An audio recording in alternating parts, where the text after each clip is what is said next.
ஐயனார்த்துணை சீரியலில் அடுத்தடுத்து நடக்க போகிற பரபரப்பான நிகழ்வுகளை நம்ம பார்க்கலாம். பாண்டியன் சொல்கிறாங்க, நம்ம வீட்டில் இருந்துக்கிட்டு சோழனை எங்கேன்னு தேடிக்கிட்டு இருந்தா சோழனுக்கு ஏதாவது ஆபத்து தான் வரும், சோழன் வீட்டுக்கு வரமாட்டான் அப்படின்னு சொல்கிறாங்க. இதை கேட்டதுமே சேரன் சரிடா நம்ம 2 பேருமே போய் திருவண்ணாமலை வரைக்கும் பார்த்துட்டு வரலான்னு சொல்லிட்டு கிளம்புறாங்க. பல்லவன் நானும் வரேன்னு சொல்லிட்டு கிளம்புறாங்க. இதை பார்த்ததுமே பாண்டியன், நீ வர வேணாண்டா, நீ வீட்டில் இருன்னு சொல்கிறாங்க. இல்லை, எனக்கு அண்ணனை காணுன்னொன்னே ஒவ்வொரு நிமிஷமாக அண்ணனை பற்றியே யோசிச்சுக்கிட்டு இருப்பேன், அதனால் தயவு செஞ்சு நானும் வரேன்னு சொல்லிட்டு பல்லவனுமே கிளம்புறாங்க. இப்படி 3 பேருமே சேர்ந்து ஃபஸ்ட்டு பாண்டியனோட ஷெட்டுக்கு தான் போகிறாங்க. அங்கே போய் எக்ஸ்ட்ரா ஒரு பைக் எடுத்துகிட்டு 3 பேருமே சேர்ந்து திருவண்ணாமலைக்கு கிளம்பி போகிறாங்க. அப்படி திருவண்ணாமலை ரீச் ஆனதுமே நம்ம பாண்டியன் கேட்குறாங்க, நம்ம நேராக எங்கே போய் யாருன்னு கேட்டு விசாரிக்க, ஏன்னா இப்போ நைட்டு 1 மணி ஆகுது, இந்நேரம் சோழனை யாராவது பார்த்தீங்களான்னு சொல்லிட்டு யாருக்கிட்டையுமே கேட்கவும் முடியாது, கேட்கறதுக்கான மக்களுமே தெருவில் எதுவும் இல்லை. அப்படி இருக்கும்போது நம்ம சோழனை எங்கன்னு போய் தேடுன்னு சொல்லி 3 பேருமே ஒரு இடத்துல நின்று யோசிக்கிறாங்க. அப்போ தான் பல்லவன் சொல்கிறாங்க, நாம் வேணும்னா நிலா அன்னைக்கு கால் பண்ணி அவங்க எப்போ எந்த இடத்துக்கு சோழன் போனாங்கங்கிற லொக்கேஷனை மட்டும் கேட்டு வாங்கிட்டு அந்த இடத்துல போய் நம்ம அண்ணனை தேடலான்னு சொல்கிறாங்க. இது நல்ல ஐடியா தான் சொல்லி எல்லாருமே பேசிக்கிட்டு இருக்கும்போது நம்ம வானதி வேற சம்மந்தமே இல்லாமல் இந்த நேரத்தில் பாண்டியனுக்கு கால் பண்ணிக்கிட்டே இருக்கிறாங்க. வானதி கால் பண்ணுறதை பார்த்ததுமே பாண்டியனுக்கு ரொம்பவே கோபம் வருது. இவா என்ன இப்படி நைட்டு 1 மணி 2 மணிக்கு கால் பண்ணிக்கிட்டு இருக்காளுன்னு சொல்லிட்டு ரொம்பவே கஷ்டப்படுறாங்க. உடனே ஃபோன் எடுத்து இப்போ என்னடி வேணும் உனக்கு அப்படின்னு சொல்லி கேட்குறாங்க. வானதி சொல்கிறாங்க, நீ 3 மணி வரைக்கும் ஃபோன் பேசணுன்னா நான் பேசணும், எனக்காண்டி நீ பேச மாட்டேன்னு சொல்லி சண்டை போடுறாங்க. ஆனால் இங்கே பாண்டியன் இருக்கிற கண்டிஷனே வேறு, அவங்க எப்படியாவது சோழனை கண்டுபிடிக்கணும்னு சொல்லி தெருவாக அலைஞ்சிக்கிட்டு இருக்காங்க. இது தெரியாமல் வானதி, நீங்கள் யார் கூட ஊர் பொறுக்கிட்டு இருக்கேங்கிற மாதிரி தப்பாக பேசுகிறாங்க.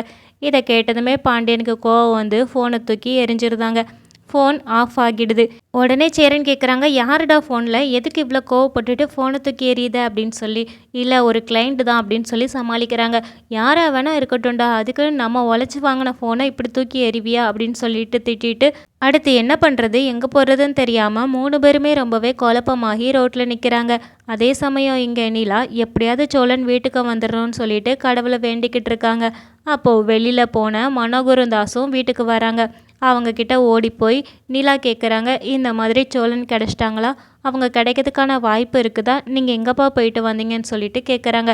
இதை பார்த்ததுமே மனோகர் ஒரு பூந்தொட்டியை தூக்கி உடச்சிட்டு, அவன் நீ நினைக்கிற மாதிரி நல்லவன் கிடையாது, உங்ககிட்ட அந்தளவுக்கு பாசம் காட்டுற மாதிரி நடிச்சிருக்கான், அதே மாதிரி அவன் உன்னைய காதலித்து கல்யாணம் பண்ணதே உங்ககிட்ட உள்ள பணங்காசுக்கு மட்டும்தான், இப்போ அந்த பணமும் நகையும் கிடைச்சதுமே உன்னை வேண்டான்னு சொல்லிட்டு விட்டுட்டு அவன் ஓடிட்டான் அப்படின்னு சொல்கிறாங்க. இது எதையுமே நம்ப முடியாமல் நிலா மனோகரையே பார்க்குறாங்க. உனக்கு பிடிச்ச வாழ்க்கை நீ நல்லபடியாக வாழ்ந்துக்கிட்டு இருக்கங்கிற ஒரே ஒரு காரணத்துக்காக தான் நான் இவ்வளோ நாளே விட்டு வச்சிட்டு இருந்தேன். ஆனால் எப்போ அவன் இந்த மாதிரி ஒரு கீழ்த்தனமான விஷயம் பண்ணிட்டு இந்த வீட்டிலேருந்து போயிட்டானோ, இனிமேல் நீ அந்த வீட்டுக்கு போகவே கூடாது. வாழ்வோ சாவோ உனக்கு இனிமேல் எல்லாமே இந்த அப்பா வீடு தான். உனக்கு இங்கேருந்து வேலைக்கு போகணுமா, கண்டிப்பாக நீ போ, இல்லை மேற்கொண்டு படிக்கணுமா நீ இங்கேருந்தே படி, நீ இனிமேல் சென்னைக்கு போகிற வேலையே இருக்கக்கூடாதுன்னு சொல்லிட்டு ஸ்ட்ரிக்டாக சொல்லிட்டு உள்ளே போகிறாங்க. இதை கேட்டதுமே நிலா ரொம்பவே ஷாக் ஆகுறாங்க. அவங்க சொன்ன எதையுமே நம்ம நிலாவால் நம்ப முடியலை. ஏன்னா சோழன் எந்தளவுக்கு இவங்க மேலே பாசம் வச்சுருந்தாங்க, அதே மாதிரி அவங்களுக்கு பணத்து மேலே எந்த ஆசையும் இல்லைங்கிறது நிலாவுக்கு நல்லாவே தெரியும்.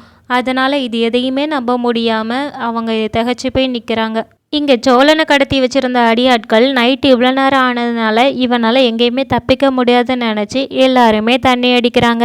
எல்லாருமே சரக்கடிச்சு கொஞ்சம் ஓரளவு மட்டையான உடனே வெளியில் கிளம்பி போகிறாங்க. அப்படி போகும்போது ஒருத்தன் தவறி போய் அவனோட ஃபோனை கீழே போட்டுருதான். அதில் எப்படியாவது பாஸ்வேர்டு இருக்கக்கூடாதுன்னு சொல்லி வேண்டிக்கிட்டே சோழன் ரொம்பவே கஷ்டப்பட்டு அவங்க நாற்காலியிலேருந்து நவந்து அந்த ஃபோனை காலால் எடுக்கிறாங்க. எடுத்தது மட்டும் இல்லாமல் நம்ம பாண்டியனோட நம்பர் தான் சோழனுக்கு ஞாபகம் இருந்ததுனால பாண்டியனுக்கு கால் பண்ணுறாங்க. ஆனால் அவங்க வானதி கூட போட்ட சண்டையில் ஃபோனை தூக்கி எரிஞ்சதுனால ஃபோன் ஆஃப் ஆகிடுச்சு. அதனால் அவங்களுக்கு ஃபோன் சுவிட்ச் ஆஃப்னு வந்தோடனே சோழன் இவனெல்லாம் யார் சுவிட்ச் ஆஃப் பண்ணி வைக்க சொன்னான்னு சொல்லி திட்டிக்கிட்டே அடுத்து ரொம்ப யோசித்து சேரனை நம்பர் வேறு ஞாபகம் இல்லையேன்னு சொல்லிட்டு அவங்களுக்கு தெரிஞ்ச வரைக்கும் யோசித்து கஷ்டப்பட்டு அவங்க டயல் பண்ணால் நம்ம சேரனன் புது நம்பராக இருக்குன்னு சொல்லிட்டு எடுக்க மாட்டுக்காங்க. ஐயோ அண்ணே சீக்கிரம் எடுன்னு சொல்லிட்டு அவங்க 2வது தடவையுமே ட்ரை பண்ணாங்க.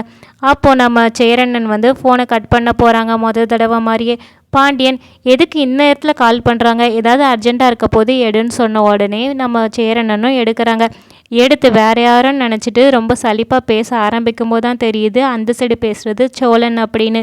இதை கேட்டதுமே பாண்டியன் ஸ்பீக்கரில் போடுனேன்னு சொல்லிட்டு, டேய் நீ எங்கடா இருக்க அப்படின்னு சொல்லி கேட்ட உடனே, என்னைய யாரோ இந்த மாதிரி கடத்திட்டு வந்துட்டாங்க. நிலா வீட்டிலேருந்து எனக்கு கொஞ்சம் நகையும் பணமும் கொடுத்து அதை கொண்டு போக சொன்னாங்க. போகிற வழியில் என்னைய கடத்திட்டு வந்துட்டாங்க நிறைய பேர் சேர்ந்துட்டு. ஒரு இரும்பு குடோன் மாதிரி இருக்குது, அங்கே என்னைய அடைச்சி போட்டிருக்காங்கன்னு சொல்லிட்டு எல்லா விஷயத்தையுமே சொல்கிறாங்க.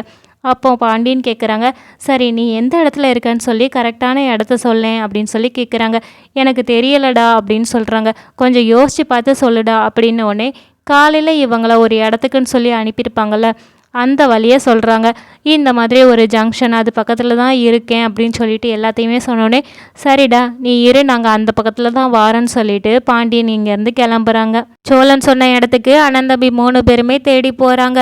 அப்படி போகிற வழியில் ஒரு வண்டி ஏத்தாப்பில் வருது. இதை பாண்டியன் கவனிக்கவே இல்லை. சரி நம்ம இந்த வழியில் தானே போகணும்னு சொல்லிட்டு நேராக வளைக்கிறாங்க. ஆனால் அந்த வண்டி ஆக்சிடெண்டலாக நம்ம பாண்டியன் வண்டி மேலே இடிச்சிருது. இதை யாருமே எதிர்பார்க்கல. பாண்டியன் கீழே விழுந்த உடனே பல்லவனும் சேரனும் போய், பாண்டி உனக்கு என்னாச்சுன்னு சொல்லிட்டு அவனை போய் காப்பாற்றுறாங்க. பாண்டியன் அந்த வண்டியில் உள்ளவங்கள பார்த்து, டே நில்லுங்கடா அப்படின்னு சொல்லிட்டு எப்போதும் போல் அவங்க சண்டைக்கு போகிற மாதிரியே கூப்பிடுறாங்க. ஆனால் நம்ம சேரனும் அவங்கக்கிட்ட போய், நீங்கள் பார்த்து ஓட்டிகிட்டு போங்க தம்பி அப்படின்னு சொல்லி நார்மலாக பேசிட்டு போகிறாங்க. இதை பார்த்ததுமே பல்லவனும் சரின்னு சொல்லிட்டு 2 பேர் பைக்கையுமே தூக்கிட்டு கிளம்ப போகிறாங்க. பல்லவன் அப்பந்தான் கவனிக்கிறாங்க, அந்த காருக்குள்ளே சோழனை கட்டி போட்டு வச்சிருக்கத. கட்டி போட்டு வாயிலட்டையே போட்டிருக்கிறதுனால அது யாருன்னு தெரியாமல் நம்ம பல்லவன் ஒரு 2 நிமிஷம் ஒத்து பார்த்துட்டு இருக்காங்க. அப்போந்தான் சோழன் நான் தான் இங்கே இருக்கேங்கிற மாதிரி சைகை காமிச்சிட்டு அவங்க தலையை ஆட்டுறாங்க. இதை பார்த்ததும் பல்லவன், அண்ணே சோழனே அந்த காருக்குள்ளே இருக்குன்னு சொல்லிட்டு சத்தம் போடுறாங்க.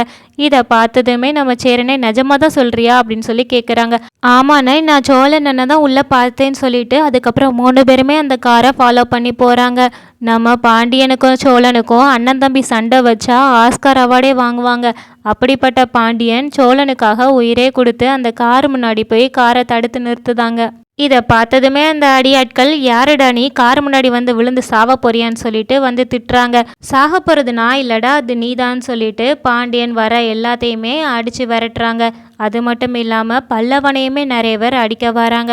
இதை பார்த்ததுமே நம்ம சேரனும் ஃபைட்டில் இறங்கி எல்லாருமே ஆளுக்கு ஒருத்தராக போட்டு புரட்டி எடுக்கிறாங்க.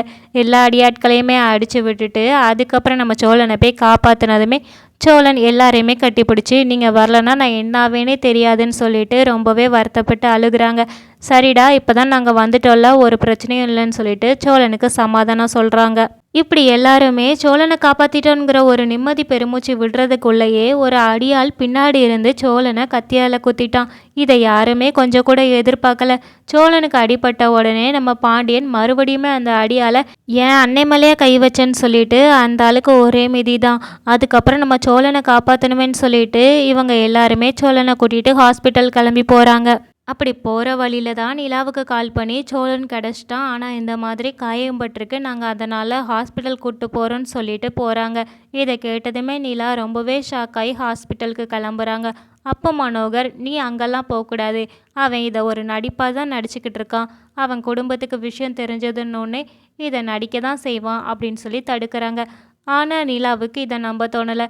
நான் போய் ஃபஸ்ட்டு என்னன்னு பார்த்துட்டு வரேன்னு சொல்லிட்டு நிலா வீட்டை விட்டு கிளம்பி வராங்க.